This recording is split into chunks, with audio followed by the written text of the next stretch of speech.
Hello, అందరు ఎలా ఉన్నారు? నేనైతే చాలా బాగున్నాను.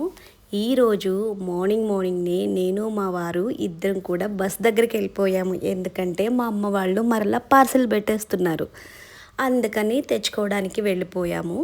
తీసుకొని ఇంటికి వచ్చేసాక అసలు ఆత్రం ఆగదు కదా, వెంటనే ఓపెన్ చేశాను ఏమున్నాయి, ఏం పంపించారు అని చెప్పేసి.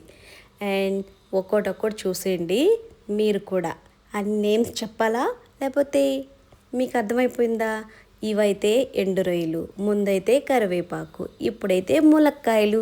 మా పెద్దమ్మ వాళ్ళు మునక్కాయలు ఇవి చాలా అంటే చాలా టేస్ట్ ఉంటాయి. దీనికి చాలామంది ఫ్యాన్స్ కూడా ఉన్నారు హైదరాబాద్లో. డైరెక్టర్ బాబీ ఉంటారు కదా, ఆయనకు కూడా ఈ ములక్కాయలు అంటే ఇష్టం. వాళ్ళు మాకు తెలిసిన వాళ్ళు కొంచెం. అండ్ శనక్కాయలు మా వారి కోసం, జాంకాయలు నా కోసం, అండ్ కొబ్బరికాయలు ఇంటిలో చట్నీకి, కొబ్బరి చట్నీ టిఫిన్స్లోకి. అండ్ ఈ జాక్ ఫ్రూట్ అయితే మా అది పాప కోసం తెప్పించాను. ఆవిడకి చాలా ఇష్టం జాక్ ఫ్రూట్ అంటే. ఇక్కడేమో బోల్డ్ అంత కాస్ట్ ఉన్నాయి, అందుకని అక్కడ నేను తెప్పించుకున్నాం తృప్తిగా తినచ్చని. అండ్ సెకండ్ బాక్స్ కూడా ఓపెన్ చేసేసాను.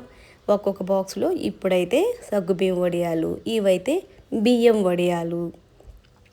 తర్వాత malai kaja, Muralikrishna malai kaja Nellore special sweet. And ఇప్పుడు ఇది పసుపు.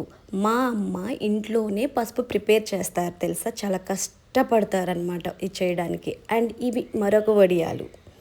ఎన్ని వడియాలు చేసిందో చూడండి, వాళ్ళకున్నంత ఓపిక మనకైతే అస్సలు లేదు. కారం అండ్ గీ అయితే నాకు అమ్మ వాళ్ళే పంపిస్తారు ప్రతిసారి. ఇదైతే శనగపిండి. ఇక్కడ శనగపిండి నాకు నచ్చదు, ఇక్కడ ఎండబెట్టి చేసుకోవాలంటే అవ్వదు. అండ్ ఇవి బత్తీస్కాయలు అంటాం మేము, మీరేమంటారో కామెంట్ చేయండి. ఇవన్నీ కూడా నా కోసమే పంపించారు. మన అమ్మ వాళ్ళకి మనంటే బోలెడంత ఇష్టం కదా, అంతే.